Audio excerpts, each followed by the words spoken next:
It's Thursday, November 1st, and you're listening to the Geek at Geek News Central, the longest continuous running tech podcast. This is show number 813, sponsored in part by GoDaddy.com. Our November special, save 20% off your total order using promo code GO20OFF2. In just a few days, we're going to have a .com special as well. The code's not active yet. We'll share with that on a future show or Geek News Central. Hey, folks, you know what comes next? I got a great show lined up for you. Strap in. Here it comes. All right, people, I need a go, no-go for the Geek News Central podcast. Digital archive recorders. We're go fly. Microphone. We're go fly. Video feed. Go. Web browser. Go. RSS data stream aggregator. Go fly. Interflux Toddism suppressor. All right, I'm confused. Host readiness check. Welcome to the show. Welcome to the show. The Geek News Central podcast is a proud member of the Tech Podcast Network. If it's tech, it's here. All right, ladies and gentlemen, we are ready to go. Cue Todd in 5, Button, who's got the button? 4, There's no cause for alarm. 3, Everybody hold on to something. 2, Just press the button. 1. Showtime. Aloha and welcome to Geek News Central, coming to you as live as it can be from the beautiful state of Hawaii via the Geek News Central studio overlooking Greater Honolulu. Hey, everyone, welcome to the show. My name is Todd Cochran. Got a great show lined up for you tonight. Lots of things to cover. I'm going to tell you, we want to give a warm welcome to the Hana, to all the folks that are longtime listeners of the show. We want to thank you for being here. Of course, if you're new, checking out the show for the very first time, I tell you, you picked a great show to check in. We've got lots of stuff to share with you tonight on the tech side. Going to go into a few, as I like to call them, personal notes here at the beginning of the show. But hey, the very most important thing is really getting connected with the show. And if you're new, it's real easy to do so. All you got to do is go to geeknewscentral.com and basically just visit the website and get subscribed to the RSS feed. You're going to find a link there in the second column of the website. There's a nice orange box with information there on RSS feed and iTunes. And of course, one thing that you could consider as well is just visit the site with your iPad. And let me show you how this works and see if I can bring this over here without messing this up. So what I've got is I've got the iPad here fired up, and all you got to do is visit with your iPhone or with the iPad. And all you got to do is to subscribe. You just got to click on the orange RSS feed, and what's going to happen is that's going to load the podcasting app, and boom, you're subscribed, and you're going to have access to the entire show, all the episodes. You can do that audio or video. So it's a great way to get subscribed to the show in a very, very quick way. So definitely consider getting subscribed to the show on your iPad or your Android device or any other mobile application that's out there. Don't forget, if you miss the show live, you can watch us in replay on Google TV, on your Apple TV, on your Roku, on your Boxee, on Samsung Smart TV, all on the Tech Podcast channel. Yeah, with the exception of the Apple TV, you just have to dial us up in your podcast selection. So definitely check that out. Now, don't forget, you can reach me at Geek News on Twitter. Email address is geeknews@gmail.com.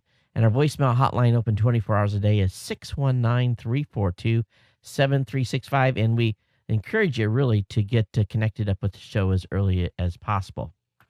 So I tell you, got a lot of stuff to share tonight with you. I really do. And, we're streaming live on live stream. They're back up. They had some issues earlier in the week because of Hurricane Sandy. We'll talk about that a little bit. And of course, the podcast awards are going on right now. The voting's going on. So that's going on like crazy. But I don't want you guys to forget that we're part of the Tech Podcast Network here, and we want you to get over to techpodcast.com. Lots of great sites over there, all family safe content. So definitely check it out. And that way you'll be connected with all the tech shows that I'm affiliated with. And there's a bunch over there to pick from. We've added some new ones recently. Matter of fact, we got some in the hopper to review. So once I get that, there'll be probably another 10 or 15 shows on the network as well. As I mentioned, the Podcast Awards voting is going on right now. And you can get over there and vote for your favorite podcast.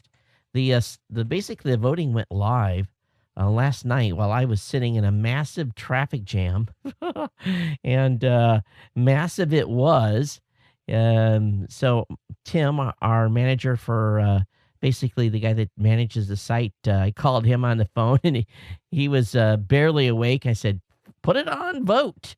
And I said, "I can't get to my computer to switch we got a little software switch we make to switch it into voting mode." And he flipped the switch for us, and we were live. So you can come over and vote every day and vote for your favorite shows. 220 to pick from, 10 in each category. Definitely check it out. Hey, we want to take a few minutes here and thank our sponsor of the show. Of course, today, GoDaddy.com, we've got lots of great products and some great specials for you. We're going to be sharing with you some new codes in the coming days. But right now, go over to geeknewscentral.com/GoDaddy. It's real easy to get there. All you got to do is click on that GoDaddy link in the second column of the website. This loads this page, again, at geeknewscentral.com/GoDaddy with all my promo codes. And, of course, we've got that 20% off code right now, that 20, go 20 off to. That's a fantastic one to save a lot of cash in a hurry. Again, go 20 off to is a great domain name, a great promo code, excuse me. And talking with my rep over at GoDaddy, we're going to be introducing some new stuff as well. And I'm waiting on something very special to share with you guys as well. I hope that's going to come back to me here in the coming days. But 12 to 14 codes there for you to use and to try out in a variety of different ways. It's really easy to not get your best savings. And what you should really do is when you get to that checkout counter, definitely try all the different code combinations. Look for the ones that'll fit best based on your order.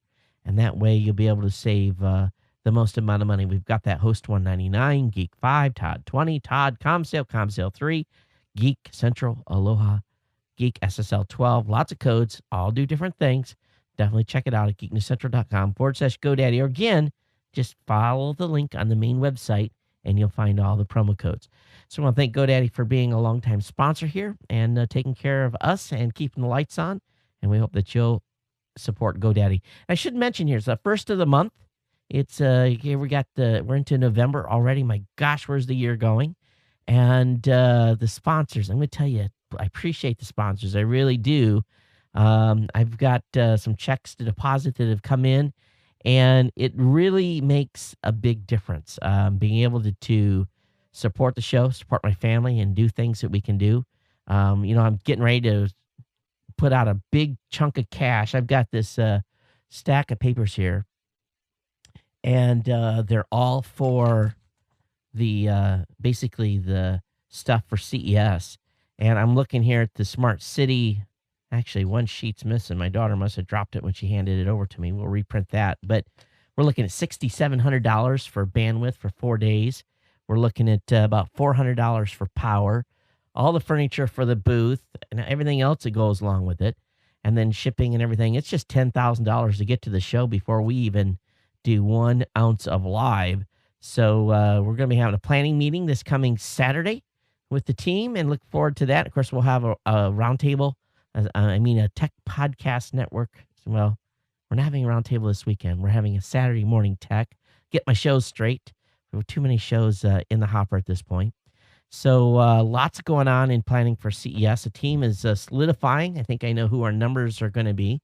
And just also found out that my mom is going to be basically helping us out as a booth staff this year. We're going to have her registered to be a staff person for the booth, going to be helping us out. So Sherry from the Sherry Cast, many of you don't know, but my mom and I did a show a number of years ago after my dad's death, and we did it for a while. We haven't done one in a long time, but the story surrounding my father's death and basically her recovery is on that website. The audio programming is still available. We'll have to maybe think about doing a show. She's coming out, and she's going to visit for a couple of weeks, so we'll have her on when she is in for the holidays. So I want to share with you guys a couple of things here. I've got a copy of Windows 8 Pro. Matter of fact, I got 2 of them. We're going to upgrade a couple of laptops to begin with, nothing that's critical. We're going to see how this works on laptops. So we're going to do a couple of machines that we have here.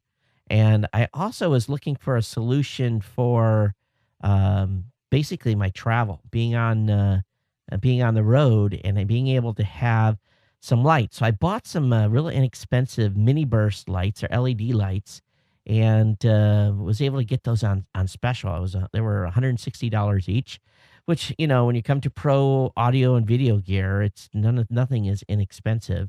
So I'll be using these of course, I don't have any great stands at this time to put them on. So I have to pick up some accessories to make sure that can mount them to the table that we're using.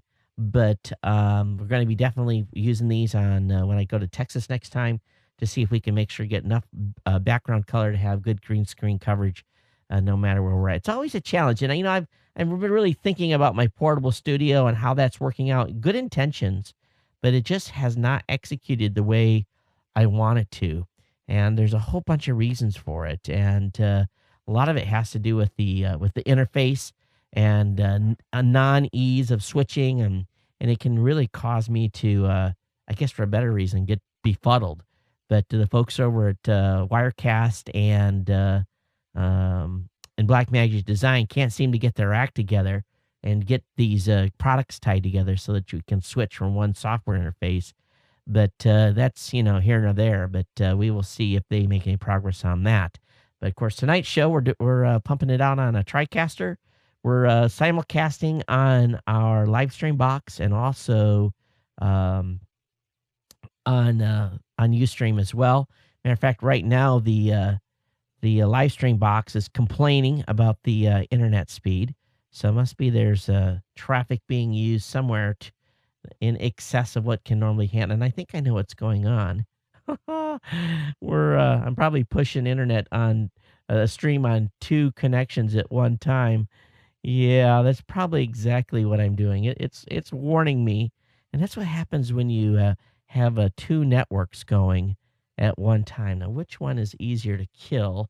I'm thinking about it here as I'm talking, but we'll just let it. I think what I'll do is I will kill that one, and yeah, we'll kill that one for now. We'll let the other one keep cranking. That's probably be the better way. So let me let's see what else have I got in the stack here. Hey, there's going to be a special link in the show notes tonight to win one of these new boxy boxes.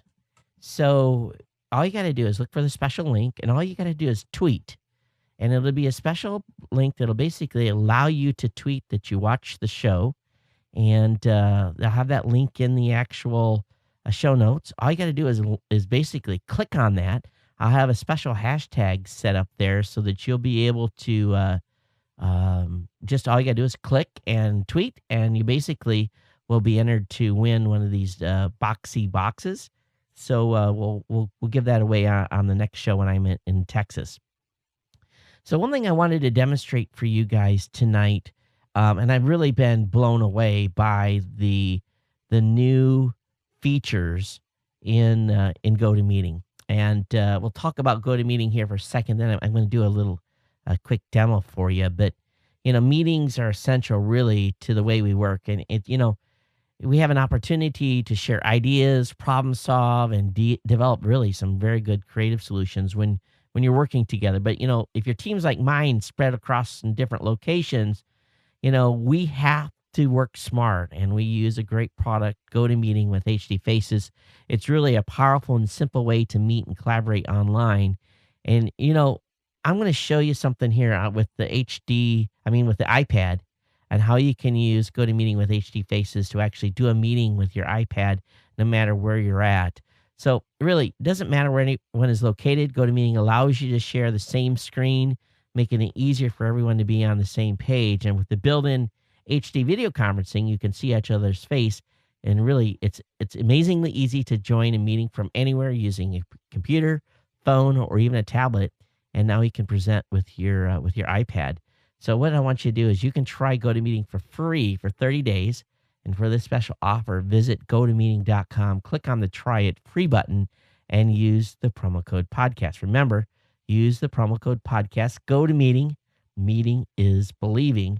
And again, it's real easy to just go over to the GoToMeeting website, click on the Try It Free button, and use the promo code podcast. So let me show this to you real quick. Those of you watching the video, let me bring up the iPad. And for those of you that are actually listening, what I'm doing is I've got the iPad up, and I'm going to click the GoToMeeting icon, and it loads the GoToMeeting session. I've already got my account set up in here, and I'm going to click on My Meetings, and I have to log in. It's going to log in with my password, and all at the very bottom of it just says Meet Now. So if I want to meet, or I can schedule a meeting as well, but I can meet now by just clicking Meet Now, and it takes just a second, and it launches the meeting. And of course, in practicality, there it goes. Okay, so it just launched. So all you have to do is they've got the ability here to share from the cloud. So you can connect to a cloud account. They got the ability up here to log into ShareFile or Dropbox to be able to pull something in from one of those accounts. You can share from your browser. You can enter a URL address. All you got to do is enter the URL address up and top. So I'll come back to that in a second here. And then you can share a whiteboard. So you can sketch ideas with a drawing tool. So let me bring the board on and just let me show you guys this. Of course, I'm just going to write my name, Todd, and put that in there. And it works out awesome. And you can erase stuff real easy. And you can draw with a colored pen. It's slick. They have really done a cool job here. And there's lots of different things you can do in basically just making nice functionality. So let me change the pen here to green and GNC. So you can see I'm a real fancy a drawing person here. But again, I can enter an address. I can put in geeknewscentral.com, geeknewscentral.com. I can go to the website. I'm going to, and okay, so it's loading Geek News Central. And I can actually, once this is loaded, I can actually turn on the drawing tools on, and I can actually draw on the website itself to highlight something. It's really slick. It really is. So you can do a meeting right on your iPad. And again, you can go to the cloud. You can just, you can actually have a presentation set up. So you got bookmarks set up and, all kinds of cool stuff that you can do to really make this thing work real well. And of course, I can turn on the camera. So let me go ahead and turn on my camera so you guys can see this in the video. I actually got it so I can share my webcam, so they can actually see me at the same time that I'm doing all this with the iPad. So it's really slick. It really is. And let me turn that off. So again, you can see that I'm on. I can move the location of the video around, or I can just go ahead and I can pause it and I can get rid of it as well. So, this thing is really, really slick. And I tell you, I was pretty impressed with it the first day I used it. And it really works well. This is powerful stuff for an iPad app. And being able to do, right in an iPad session, have a meeting with a multitude of people. And, it says GoToMeeting recording. So I was actually... I have to shut that off. Okay, so anyway, so let's come back to me. And, that really is what I wanted. And those of you that were listening, you gotta check this out. It's very, very cool from that perspective. And I look forward to being able to use this more and share my experiences with it. But you just got to try it. Again, that free 30-day trial. Once you've used this, you're going to say, holy smokes, this is really something. So you can be anywhere and do a meeting. And that's big. It really, really is. And I guess that's what it's all about. So anyway, I just wanted to show that to you guys and basically just a quick demo. We'll give you a real good demo when we do the Citrix Code. Basically, when we do in our next Tech Podcast Roundtable, I'll do a full demo of this and give a much more detailed explanation of everything that we're looking at. But sorry about that. Let's go ahead and get into the rest of the stuff I've got here for Tech Talk tonight. Let me go ahead and bounce into open this up. And I want to talk about what's been going on on the East Coast. And many of you are probably going to listen to the show after you've gotten power back. And boy, I tell you, I fully understand and feel your pain. When I went through Typhoon Omar in Guam in 1992, it was 37 days without power. It was a super typhoon. It was pretty incredible. I had lost a roof of the hangar. Walls were collapsing. But when it was all done, when the storm was all over, like 30, 35, 36 hours later, I crashed on a couch that was sitting on coffee cans. There was still water in the building that I was in.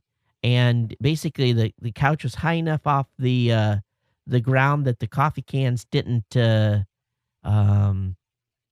me from getting wet. It kept the couch from getting soaked. And I slept like a baby for like 5 hours, didn't move. If I'd have rolled off, I'd have drowned. But I understand how these storms are. But let's talk about what's been going on in New York City. And I've been following the saga of the folks at Squarespace.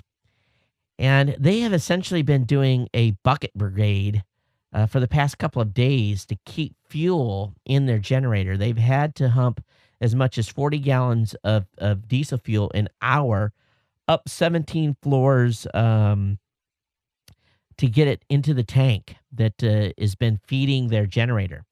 And just late this afternoon, the data center that they're in rigged up some new way to get fuel up into their data center. And essentially what was going on was that their extra generators that were used to pump fuel in a big storage tank they had in the basement, flooded out. So Pier 1, which is a huge data provider, they've been essentially pretty much, some of their customers have been offline, but it's a miracle that they were able to hump fuel to stay up and stay online. So I got to hand it to Squarespace for going the extra mile to keep their customers' the sites online. But it raises a question: why would one have a data center in a known flood zone? It doesn't make a lot of sense to me. Not to say that everyone is not without risk.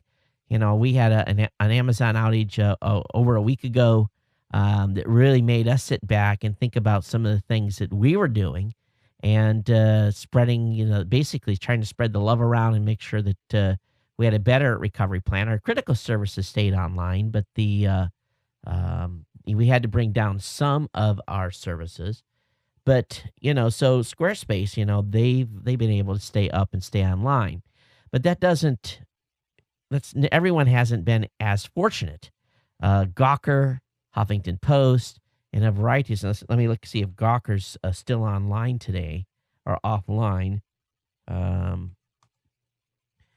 I bring up Gawker's site, yeah, they are still, they're basically have been publishing to a WordPress site here over the past couple of days. Their data center is still offline. And so this is 2 days. Here you got this huge site, and Gawker's been off, and it really makes you wonder, doesn't it? What were these guys thinking? A big company like Gawker, you would have thought that they would have had sufficient cross-pollination of their servers not to have been taken out by this storm. But it's not the case, and it's not the case for a lot of companies. Huffington Post has been off. I think they partially recovered. But, I've been following the website, a new one that I'm reading now is datacenterknowledge.com. And, they've got updates here. I'm talking about what's been going on with the network. They're talking about data centers overheating because of not being able to have enough air conditioning ever since things have went to pot. At Zayo Communication Data Center at 111 8th Street in Manhattan, the temperature was over 100 degrees in their data center. And it just goes on and on. It talks about Verizon having problems and data center at VOS, at Interexon and QTS, and just a whole number of sites that have had huge issue. Now, if you look at outages and how much of an outage there is, by networks, and you look at each state. You look at New York, New Jersey, Maryland, Pennsylvania, Massachusetts, and Connecticut. It shows you, basically scaled there, how many networks are offline. And I was pretty impressed with a video that they did. And I don't know if this has got any audio or not. We'll go ahead and play this. But did it? Oh, it didn't show up. Let me scroll down here, and let me show you this video. So it's going to show you as the storm progressed, and you just see all of a sudden you see this red. Whoa, it just shows up red, orange, orange, red, red, red, red, red, red, red, and it shows you over a couple of hours how things just fell off the chart. And just goes to show you that, in a storm like this, when you have data centers and you have major network outages, that you're going to be in trouble if you don't have redundancy from a web perspective. And you think about seawater flooding the streets and dumping into places where there's generators and cables and power. Pier 1 was, basically their basement filled. And, and here you've got a generator on the roof. So Squarespace is now saying that their worry now is that at some point their generator is going to have to be shut down to change a fuel filter out. And so they're going to have to bring their entire operation offline, and in order just to change a fuel filter out. So there's not any new news about when Lower Manhattan's going to get power back. So, this is part of the challenge that any of us would have whenever the lights go out. I'm going to tell you, folks, it just sucks. I mean, it sucks big time. If you ever had more than a couple of days of power outages, you know what I'm talking about. In my case, I was running a bulletin board at the time in Guam when Typhoon Omar came in. And I had gone through a recent divorce and had basically, in a divorce decree, my generator went to my ex-wife. So I was broke. I didn't have enough money for another generator. And long story short, my bulletin board, which was a money-making operation for me, was, essentially offline those full 37 days that I didn't have power. Now, I had telephones the entire time. I had a water. Didn't have hot water, but had water. And we barbecued a lot and made the best of it. But just imagine a lot of people in the Eastern Seaboard don't even have water. Now, many of you that live in Florida or other states that have had hurricanes before, we all know the drill, right? We understand it. And I understand the drill when someone tells me there's a hurricane 2 or 3 days out. I know to be prepared. Now, we've got a hurricane kit here. I know without a doubt that we could probably last 7 days with just minimum supplies that we would have to have, water, canned goods, that kind of stuff. Because when the power goes out like it is now, some of these folks are going to be without juice for a week or more. And you look at their vehicles have been destroyed. A lot of their vehicles. So how they get out, they don't get out. Either they got to hoof it out or go to a shelter. And so technology is huge. And, from a business standpoint, from a geek standpoint, if I was in some of these companies' cases where my network was down and, like 5 states, 6 states affected, but the rest of the country is still online and business as normal, and my servers are offline because of the storm, I'd be freaking out. And I understand why the folks at Squarespace did the bucket brigade to keep the generator fueled. And believe me, my heart goes out to them. It cannot be any fun. And if you want to read, I'm going to put a link in tonight's show notes to status.squarespace.com. But I think the question really has to be asked, I think will be asked from here on out. Do you have options when it comes to putting data centers next to floodplains? But if you think about it, most data centers need a high quantity of water to keep their plants cool. So they're oftentimes data centers are put next to rivers, and rivers flood from time to time as well. But we live in such a digital world that folks in New York are, they're unable to charge their cell phones. People are being nice and they're setting up places to charge laptops and to charge phones, and you got power strips out, and people nice enough to let stuff get charged, and people are waiting in line to get their stuff charged. So this is you think about that. Your laptop goes dead and you can't charge it. What if the network's down? Do you really need it? But we're all such gadget junkies that we all want our gadgets to be working, and so anyway, it's an interesting thing, and you got such a mass of people in that metropolitan area.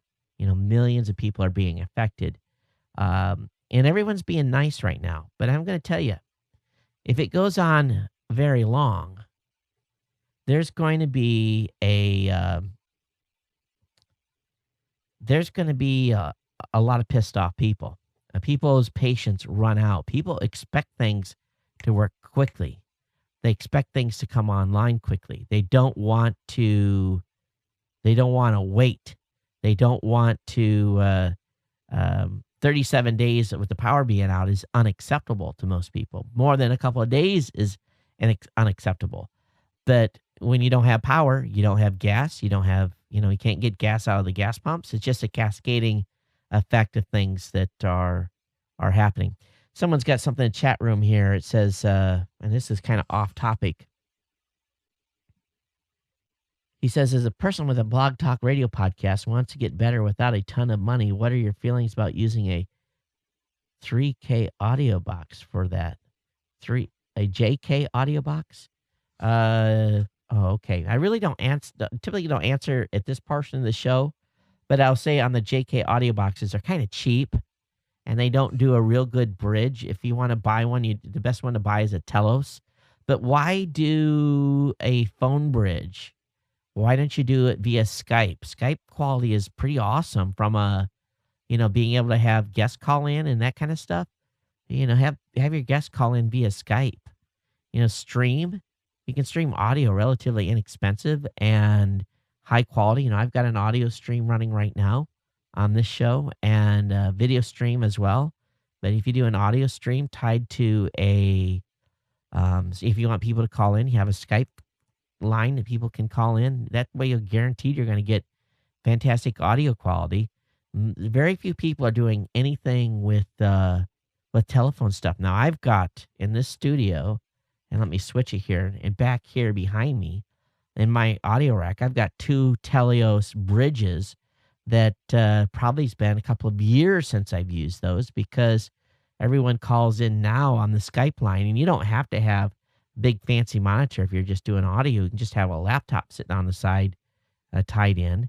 It takes a little bit of work, but you can get great quality out of Skype. That's the way I would go. So good luck. And if you got any more questions, definitely email me here at geeknews@gmail.com. So anyway, the whole thing in New York is pretty crazy. And we'll see how long people's patience last. I know in Guam, after about the first week, patience is done, and fights break out around ice trucks and everything else. So, they have to call the sheriff's department in or the police in to essentially protect ice drivers. And I think the same will go for, when people are bringing charcoal and different types of stuff into the city for people to cook when the power's still down.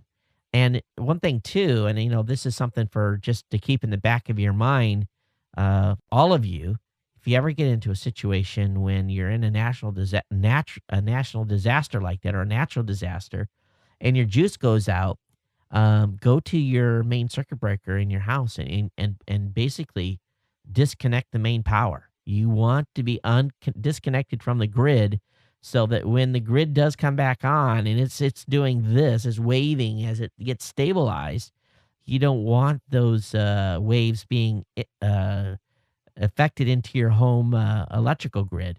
So definitely disconnect your main power supply from the grid at your circuit breaker level in your house. And then, after the power comes on, wait a little while, make sure that the outside power is staying on before and basically I turn all my breakers off. I put the main on, and then one by one, I turn circuits back on to bring power back on in the house. I don't want this big surge happening in my home either. So just a little bit of a tip for those of you. And I probably should have gave that tip before Sandy hit, and some of the listeners out on the East Coast may been able to protect our electronics better. All right. Lifehacker.com, they're down too. Their data center was affected. So surprisingly, all these sites, East Coast sites that are been affected.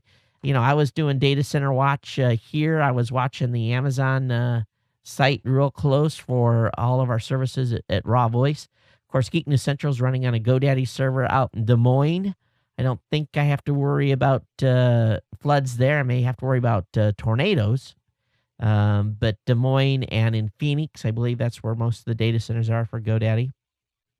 But yeah, Lifehacker's offline as well. So they had these links to stuff that's coming up and talking about different items about news, and they're trying to do news on these WordPress sites, but none of them were linking directly to the articles. So they're having challenges. Now, Huffington Post, even though that they've had some challenges with their site, they've launched a new iPad app that, as I'm looking through this, I'm doing one of these head smackers. And matter of fact, I ought to talk about the folks over at F5 Live. They are creating a Windows 8 phone app or Windows 8 app, podcasting app, and waiting for that to come out on the street. But Huffington Post has put together a pretty nice iPad app that really, as I'm thinking about it, is really a pretty awesome development. So what they've got is really, they've got an ability to play the live stuff, and then they've got the social tied into the same page so that you can, as you're watching a live video, you can basically make comments and be engaged with the community. And it's really slick what they've done. And of course, then if you're into the live that's being played on HuffPost live iPad app, you can AirPlay that over to your Apple TV. And then you're watching on TV, and at the same time, you're doing the social media stuff as stuff is live. Really, really smart. And let's see if I can give a bigger picture here for those of you watching. And so, they got the video on one side. They've got the guest information and the social media on the other.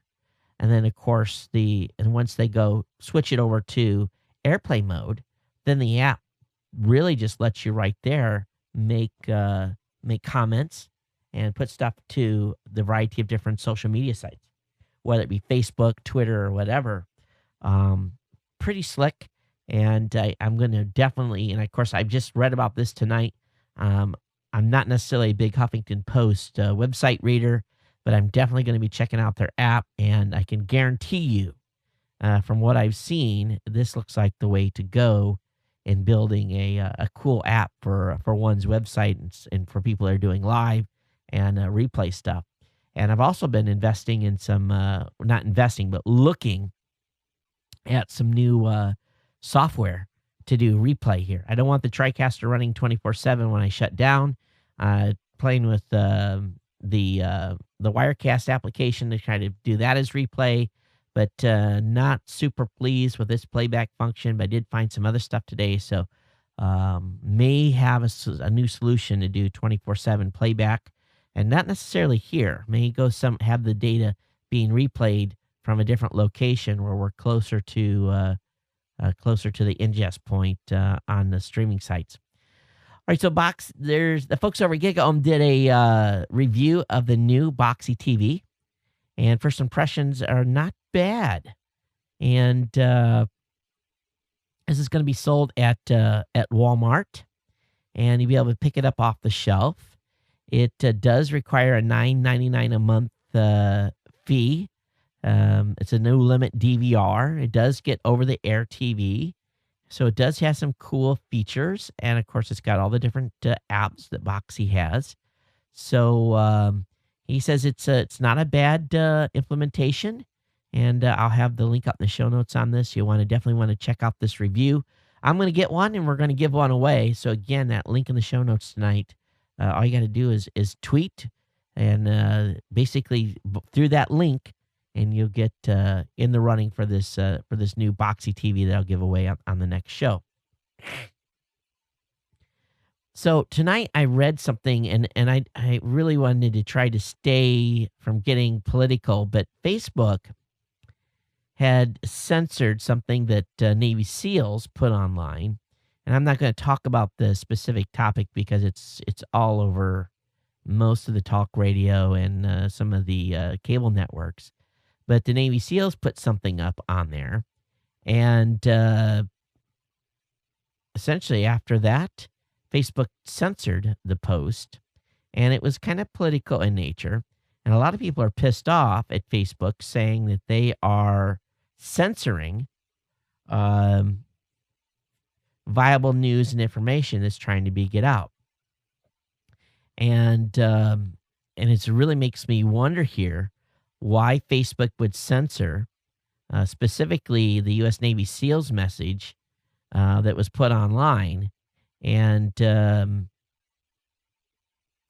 don't know if this is a special, if this is an official, I doubt this is an official channel of the U.S. Navy that put this online. I would be shocked if it was.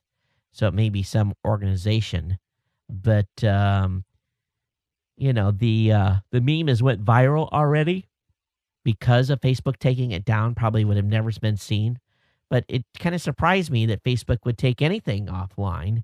They've got a couple of policies, but this one here, I don't fully understand why they did, but they did. So it kind of concerns me that they're implementing censorship. Now, in more news, and one that really should make us, and I got something I'm going to tell you here that's just going to probably shock most of you to the core, and maybe not, maybe you expect this. But the feds have said no dice in retrieving data seized in the mega upload case.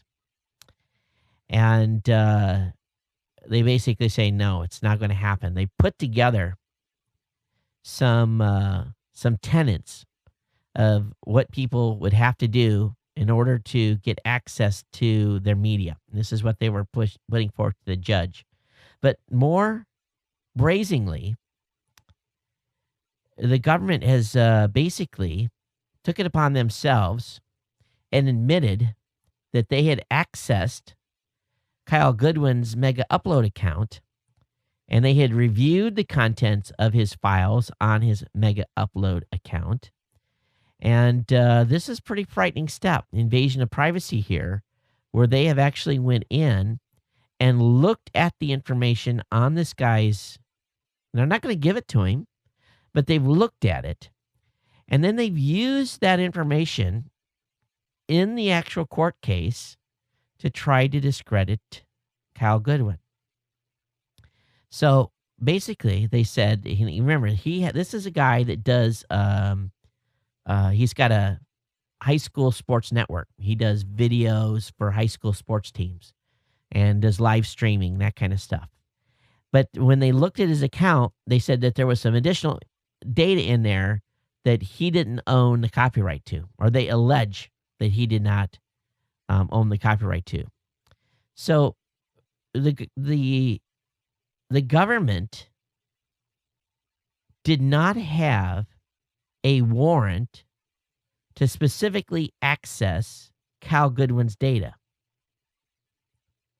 So this should terrify any user of cloud computing. The government is maintaining that Mr. Goodwin lost his property rights in his data by storing it on a cloud computing service. Specifically, the government argues that both the contract between Mega Upload and Mr. Goodwin, a standard cloud computing contract, and the contract between Mega Upload and the server's host limit any property interest he may have. So if the government's right on this, no provider can protect itself against sudden losses like those due to a hurricane, and also government seizing gear. So in other words, because you have your stuff in the cloud, the government said, we can go in and get it, we can look at it, we can sample it, and we can do this with whatever reason we want because you don't own it anymore. And there's no privacy and no need to get a warrant to do so. So the government's tactic here, if a user tries to get their property back, the government's not going to hesitate to comb through the property and try to find an argument to use against them. This is incredible. What has transpired in this case? This should go to the Supreme Court. Whatever is going to happen here, this is going to go high and wide because they took the site down because of what Mega Upload was supposedly doing. This guy wants his data back. They said, oh, no, we're going to go look at your data. And they did. They still won't give it to him. So here's what the government told the judge and how the judge should consider before agreeing that Goodwin should get his files. That whether Mr. Goodwin has clean hands or whether he is barred from attaining equitable relief. 2, the cost of and technical feasibility of finding a single user's data. So in other words, he has to pay to get it out. 3, the number of other affected parties similar situated to him.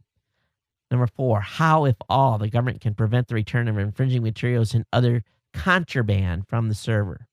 In other words, they don't want to return infringing materials, what they consider infringing. 5, and whether other cheaper remedies exist, such as data recovery from Mr. Goodwin's hard drive. So let's get this straight. If the government comes into your home and takes your computer, they have to have a search warrant. Okay? They cannot just bust your door down and take your gear away without a search warrant. If they hand you a search warrant that says they can seize your hard drives, your media, digital media, blah, blah, blah, they'll take every USB stick, every hard drive, every computer, everything that you own will go out the door in a van. And you have no way to get it back until you have cleared yourself or you have tried to get it back through legal actions and everything. But if you are on a cloud computer with a whole bunch of other people, and that data is seized by the government because of supposed infringement or whatever, or the reason the government does to seize the server, they can comb through your data at will. Now, that should make all of you sit back and go, holy crap.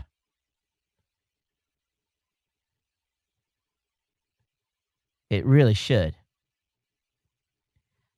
So I understand why Mega, M-E-G-A, that's going to be the new Mega site, that was announced as well. It makes you understand why he is going to encrypt all data that goes up into that cloud service. Now, if you think about that, how many of you are using cloud services where everything is just went up in plain text? Nothing's encrypted. Nothing is wrapped in an encryption wrapper. It should really make you sit back. If you've got documents up there, you are not protected. Your data can be combed through by the government, by law enforcement, under whatever pretense they want at this point. Now, the EFF is on the case here with this Kyle Goodwin and have filed some very strong language and posted some very strong concerns on the internet.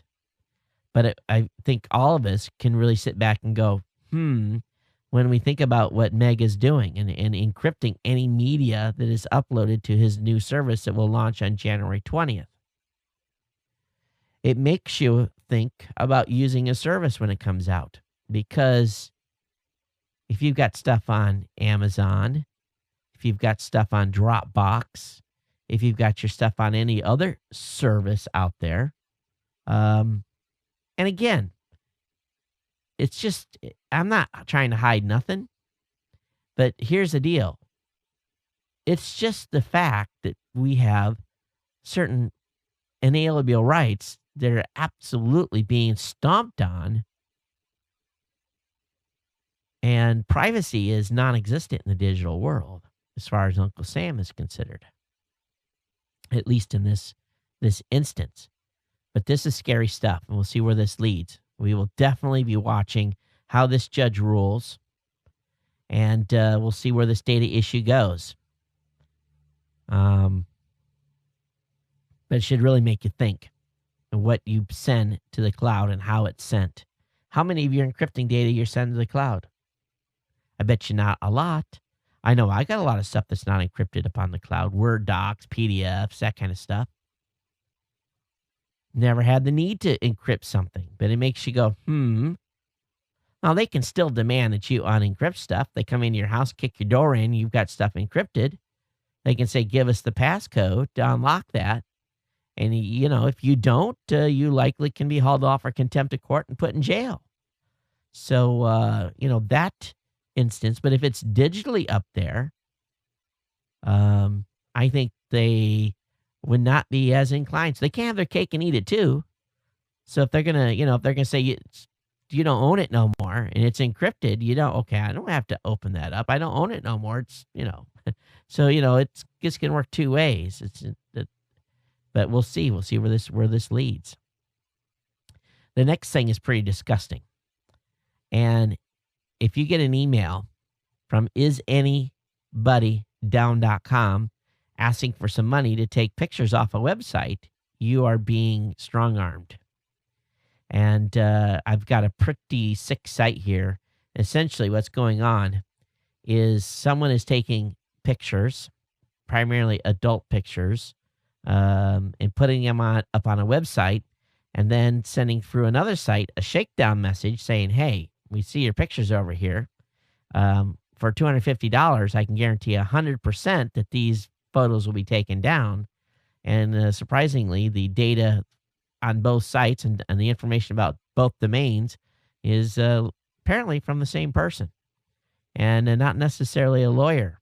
So I have this link up in the show notes for you to review. The best thing to do is make sure you don't have any naked pictures of yourself stuck anywhere that someone can get a hold of. All right, a federal court has handed down the largest ever damages award on a BitTorrent case. In a default judgment, defendant Kaiwan Fisher from Hampton, Virginia, is ordered to pay $1,500,000 to adult entertainment company Flava Works for sharing 10 of their movies on BitTorrent. The total was reached through penalties of $150,000 per movie, the maximum possible statutory damage under U.S. copyright law. He didn't show up and defend himself. So he didn't come and say, hey, I did it, I'm sorry. He just let the court act on himself. So because he failed to defend himself, the judge had little choice but to find this guy guilty. So this will get his attention. $1,500,000 is what he has to pay this company. So if you get summoned to go to court and you're served, you better go. Don't think it's going to go away. It won't. So this guy's got a $1.5 million. I'm sure something will happen and he'll try to appeal. Now he'll be half forced to get a lawyer and pay him big money where he could have probably settled out of court.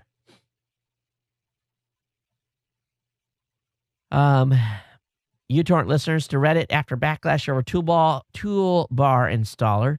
Apparently, BitTorrent had in the uTorrent application had some additional things. It was loading as a writer, and people are not happy about it. But let's face it; these companies are trying to figure out how they're going to make money. They're giving away software.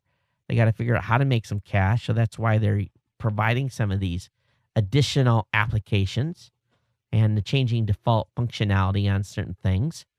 But people aren't very happy about it. But, there is a way around it. You can deselect the things that they try to implement.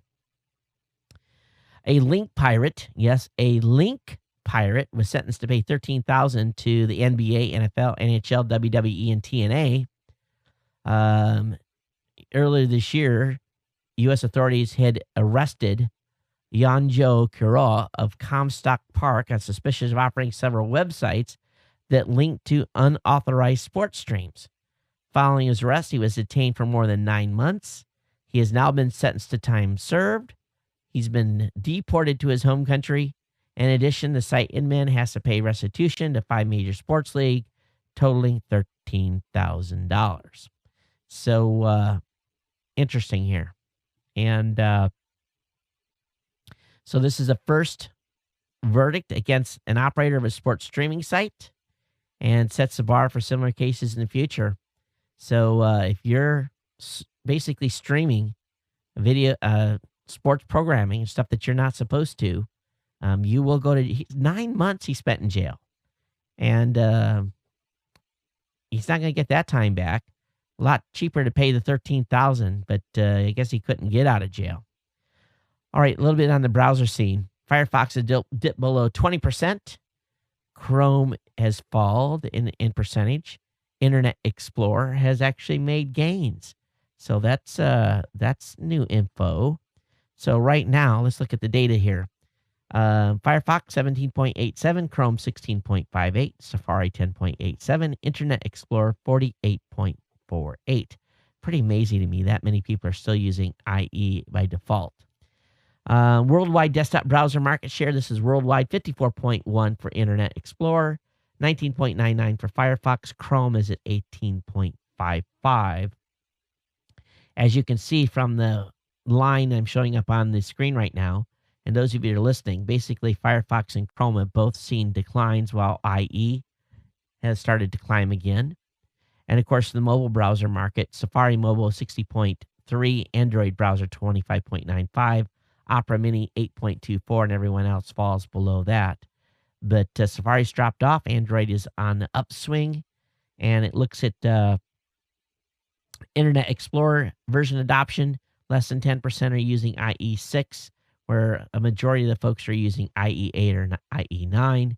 And then it breaks off into Firefox version adoption. A huge number of people are still using Firefox 4 to 9. And then it's kind of spread out all the way through version 16 from about a year ago. And the same thing with Chrome adoption, pretty spread across from a year ago as well. So that's kind of what's going on in the browser space from a utilization standpoint. But the main thing is Firefox has definitely taken a hit. How many of you remember Sharp? Sharp is a electronics firm in Japan. On Thursday, the company said it has sustained a 249.1 billion yen or $3.12 billion loss for its latest quarter. The second year it's had a record deficits. The company still has about $10 billion of debt. Its operating and net loss for the 6 months ended September 30th were huge, and they basically say that there is material doubt over its corporate survival, and they don't think that they can recover. Sharp said it would take on expense reduction, including voluntary retirement and cutting salaries, and it would sell off some of its assets and seek new lines of credit. In August, the company said it would cut 5,000 jobs globally, the first layoffs in over 6 decades. That's huge. Sharp is in a desperate situation. It tries to deal with short-term funding problems, and they may not make it. So Sharp as a brand may be going away. It's also being reported that thousands of sites have been misconfigured and running specifically Apache, where people's basically passwords are easy to get access to. So they say there's over 100,000 websites that have exposed status pages, either through HTTP or SSL protocols. And so that's big. And so a lot of folks are scrambling to patch some of this stuff and make some of the stuff not available that's out there for those that are running Apache. You're definitely going to want to read this article and look at your server. All right, iOS 6.0.1 is available. They've made a bunch of updates. And let me bring up the updates here. Let me take a shot of water.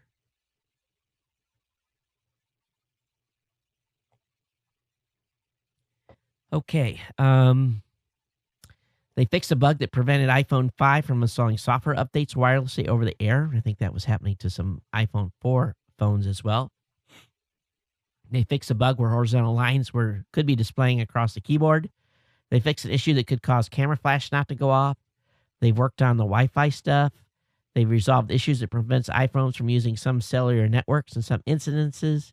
And they fixed a passcode lock bug, which sometimes allowed access to passbook details from the lock screen. So they've updated a number of things in iOS 6.0.1. Make sure you get the update. If you're jailbroke already, be careful. All right, teardown of iPad mini is more like a big iPod Touch rather than an iOS devices. And boy, I tell you, the reviews on the iPad mini have not been strong. And a lot of people have been bashing it. So be curious to see how sales of this does. But it says it looks just like an iPad mini, which kind of makes sense. Has an A5 chip, of course. But link will be up in the show notes if you want to look at the teardown. Well, Apple is definitely in trouble with a UK judge.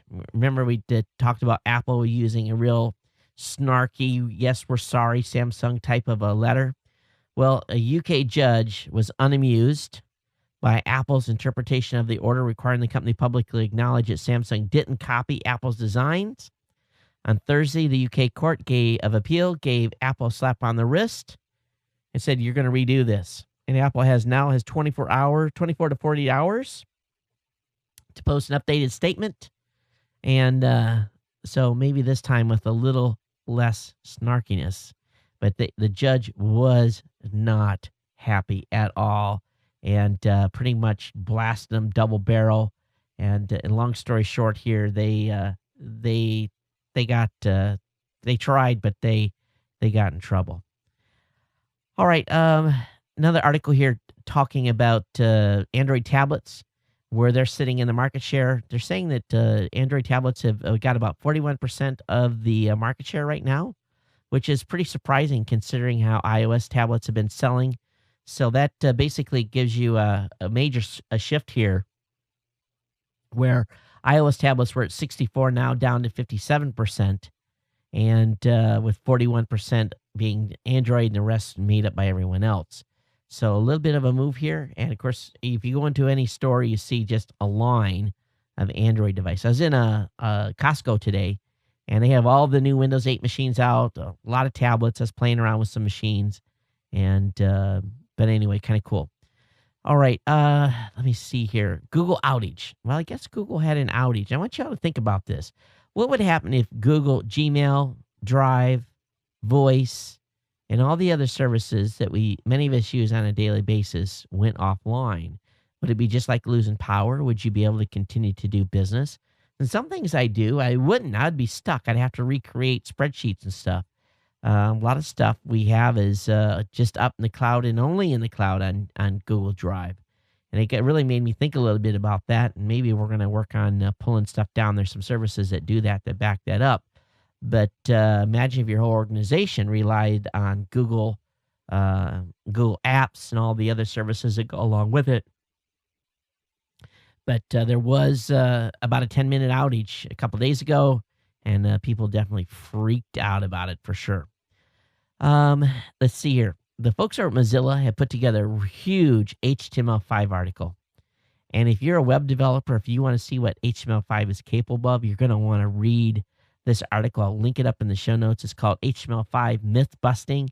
And again, it's over at hex.mozilla.org. I'll have the link up in the show notes for you to review it. But definitely check it out. Hey, Windows upgrades. There's lots of you have been sending me links and stuff. I do appreciate that. Found an article over at Engadget talking about an individual's experience with a 3-screen setup and how his Windows 8 upgrade went, and got some positive things to say in speed of use and some other things. But I'll have the link up in the show notes, and you guys will definitely want to read this if you're thinking about upgrading to Windows 8 and you have more than one monitor. And I only run 2 here. Hey, if you want to donate to the Red Cross, the folks on iTunes are basically making it easy for you to donate right in the App Store. So definitely check that out. That's available, or you can go to American Red Cross website at redcross.org. A couple articles over at Geek News Central. Alan did a pretty nice write-up on the Rovio released of C3PO R2D2 trailer for Angry Birds, and of course the $4 billion purchase of basically everything Star Wars related by Disney has run ripples through the space. A lot of people are disgruntled, but how do you guys think? What do you guys think about that? And I don't know how Disney's gonna keep the meme alive. A lot of folks are saying that hey, it was done. It was done. We shouldn't go any further with the Star Wars trilogy. But Disney sees otherwise. They see cash, dollar signs. Buying it for $4 billion, they had to see something big, and I'm sure a lot of the technology they bought with that group is big as well. But they're going to say another movie, 2014 or 2015 for the next Star Wars movie. All right, new from Google Voice search for iOS and changes in Gmail Compose. And I've been using the new Gmail Compose a little bit. Not too bad. It works pretty good. Allows me to do other things at the same time. So if you haven't downloaded the new iOS app, please do so, because you can try using Siri or the actual app, the actual voice recognition in the actual app itself. And KL has a good write-up on that, so definitely have that link up in the show notes. Okay, PayPal is offering price matching free return shipping for the holidays. So if you buy something on eBay specifically, when a purchase product is advertised for less by any merchant within 30 days, consumers who pay with PayPal can get reimbursed the difference. They will need to fill out a request and submit a copy of the receipt and the advertisement to get reimbursed. Users can get up to $1,000 in total price matching through December 31st and up to $250 on any one item. This applies to airline tickets that go on sale within 7 days as well. PayPal is also offering free return shipping on products. Consumers who file a claim will get a prepaid shipping label within 5 days, or they'll get a refund in their PayPal balance for the shipping cost. Free return shipping is limited to $100 during the promotion, or $25 for each item. And PayPal is also promoting its 6-month free financing for purchases over $99 through Bill Me Later, which is offered to small businesses for the first time last month. So lots of cool stuff by PayPal if you buy something through an eBay store. All right. I got actually more than a couple of articles. We're going to go long already. Let's see here. What do we have here? Hey, the Kremlin's new internet surveillance plan went live today, and boy, oh boy, Putin really is doing a number on the Russian people. It's just basically another way to censor and lock sites out. But nothing has changed too much in Russia, and a lot of old communist tactics are being used by Putin. So, but anyway, their new surveillance plan is available. I'll have that link up in the show notes for you to review. If you're an Evernote fan and you use a Mac, you can get an update for it. There's an update to version 5 that's available on the street, and I've never used Evernote too much. Also, a little bit of a leak, but there's going to be a physical Google Wallet credit card, and apparently you can link this credit card to any one of your specific cards. Somehow it gets programmed. I don't know how exactly this works, but anyway, they're going to have this tied to Google Wallet so that you'll be able to use this with merchants. Kind of an interesting move. Not a lot of details on this. In a sad note, years of work lost as Hurricane Sandy drowns rat colonies at the New York University Deserves Research Lab. Storm claims over 10,000 lab animals used to study cancer and other ailments. And this is pretty devastating for the New York University, specifically the Smilo Research Center in Kips Bay. So over 10,000 animals drowned because of storm surge during the storm. And they say a decade of research data is gone. A little more information going on. Of course, the last shuttle's retirement, the folks have been getting ready to move Atlantis to the Kennedy Space Center main tourist stop. to be put on display. And after this gets moved, lots of layoffs for the rest of the folks that work on the shuttle program.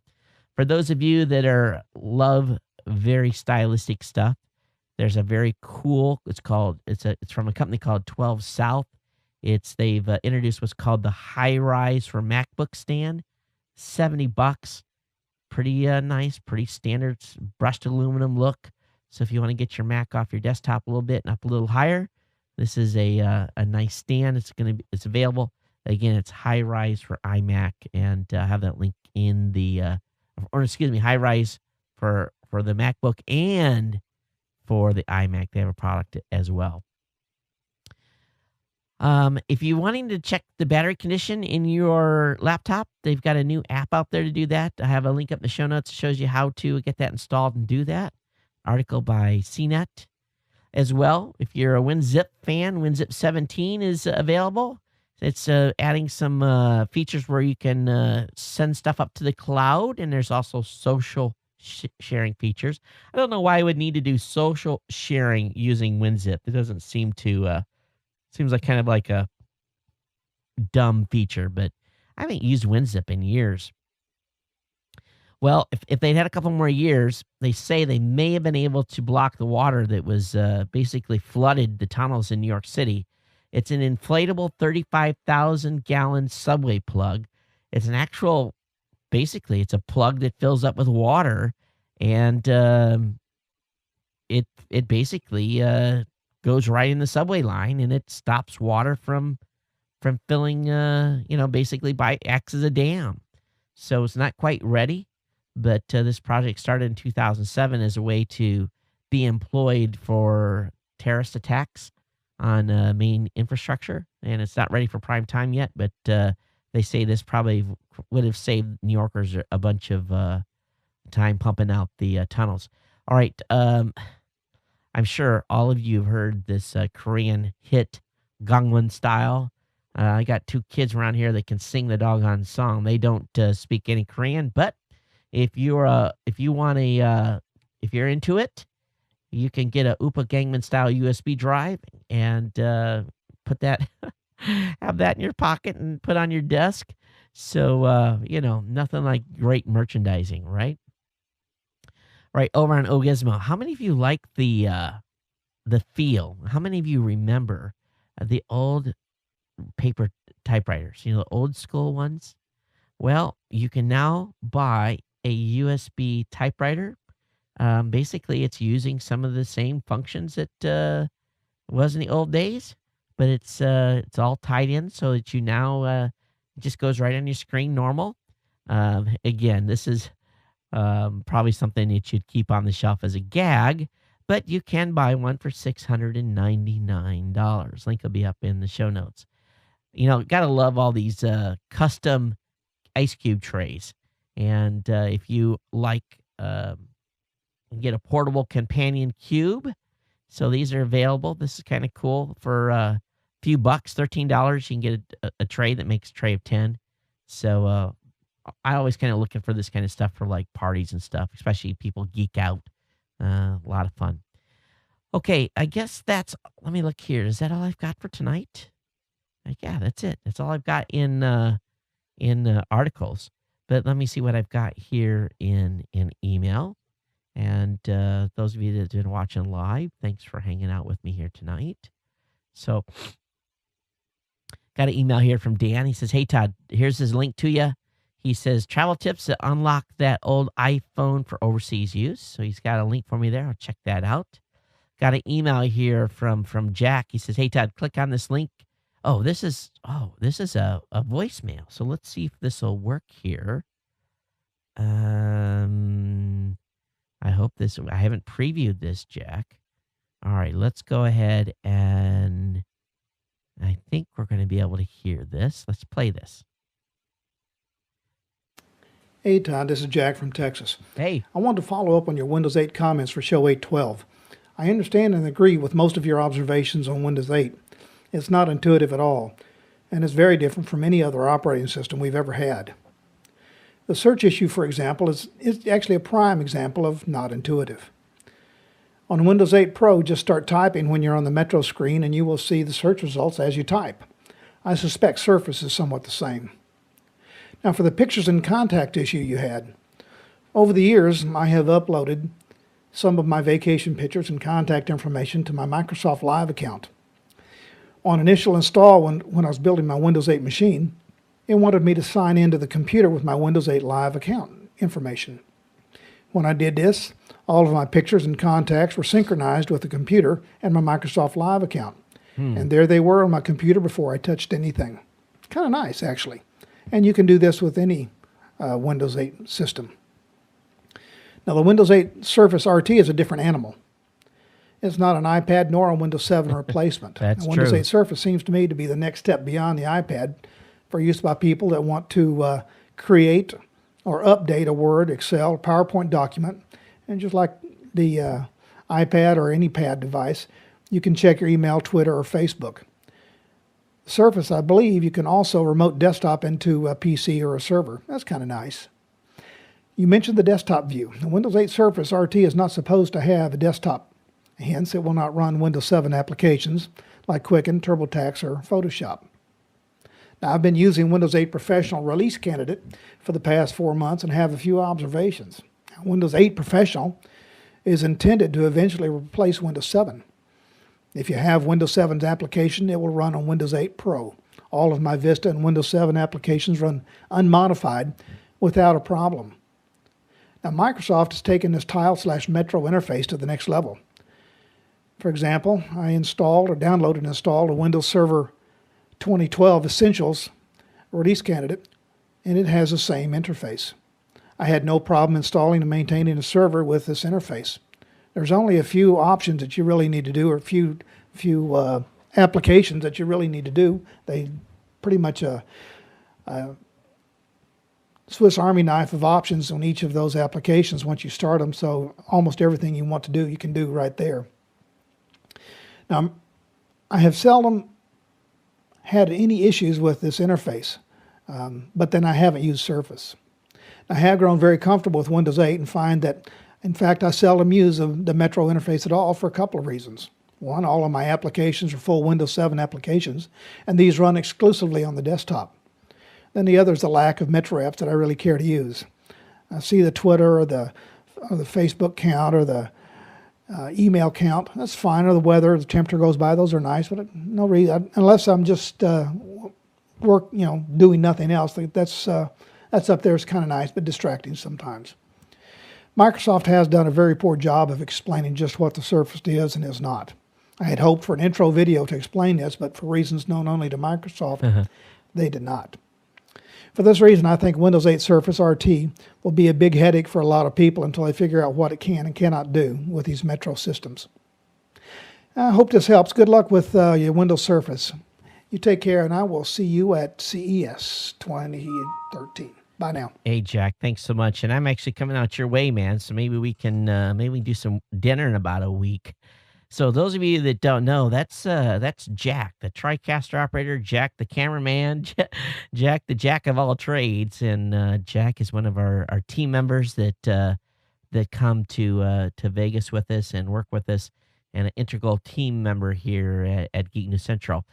So those of you that just listened to that, what he used was the application, the link that's right on the Geek News Central website that says send comment. And all he did was basically click on that and start recording. And he was able to basically send us a feedback. And it sounded really good, didn't it? It sounded better than calling that voicemail hotline, which is available, which you can use. But, so definitely if you have a comment on the show, that's really a great way to send it in. Comes right into my email inbox. And that way, boom, I just click on it and it played right there live for me. So Jack, thanks for being the first one to use that. And that was a perfect utilization of it. Got an email here from Henry. Says, aloha, Todd. Here's a couple of Windows 8 links that may make your learning curve easier. And he gives me a link to bgr.com and howtogeek.com. He says, there is one other key combination, Win plus X, that brings up a remnant of the old start menu, at least on desktop systems. If you know the name of an app, you can just type it in on the start screen. It's, as always, keep up the great podcast, Henry in Livonia, Michigan. Got an email here from Scott. From Richard. And he says, it's an ice storm. Scott Frosta out of Apple along with Retail Head. Yep, we covered that in the last show. Want to thank you for your link there, Richard, for sending that in. And I got an email here from Noah. He says, and this is basically, I'd sent, we'd connected on LinkedIn. And he says, hey, Todd, appreciate the connection. Been watching Raw Voice for some time. Want to reach out to be very interested in the connection about how you guys use the cloud. I hope that your data centers in New York City get back online. Now, we didn't have any data centers in New York City. All our data centers were in Virginia, and we had no issue. We were up for the whole storm. He said, and basically he wants to talk to us about cloud, or talk to me about cloud. Best one Noah did talk to is Angelo, and he can kind of share with you how we work in the cloud and to get in deeper. Got an email here from Bree, and Bree is in Washington, D.C. She says, hey, Todd, Fed workers had to telework. No one got off work. Bree, thanks for sending that over to me. I appreciate it. And she also says Supremes did not shut down to hear cases that needed to get done. So she kind of scolded me here. DC was working on Monday. And, well, anyway, that, I think that wraps it up. I may have one more here. I got an email from James that avid lover Windows 7 below, but far disappointed with anything resembling 8, Zune HDS, Windows Phone, Xbox Live, pretty much anything Windows 8 is atrocious. They claim they made quality apps when they are missing so much, but I guess that's Microsoft trying to play catch up with Apple and Google. Womp. So thanks for that, James. Appreciate it. Hey, folks, this is going to get us close to the wrap up at the end of the show here. Don't forget, you can email me, geeknews@gmail.com. Reach out on Twitter @geeknews. Follow me over there. You can follow me on LinkedIn, too. Just search for Todd Cochran. You can follow me on LinkedIn. Facebook.com/Cochran as well. This is where you can find me on Facebook. And, of course, we want to thank all of our sponsors here. Don't forget, you can get all my access to all my promo codes by going over to geeknewscentral.com/GoDaddy. And, of course, a 30-day trial with GoToMeeting and using that very cool iPad app and being able to host meetings right on your iPad. Just slicker and heck.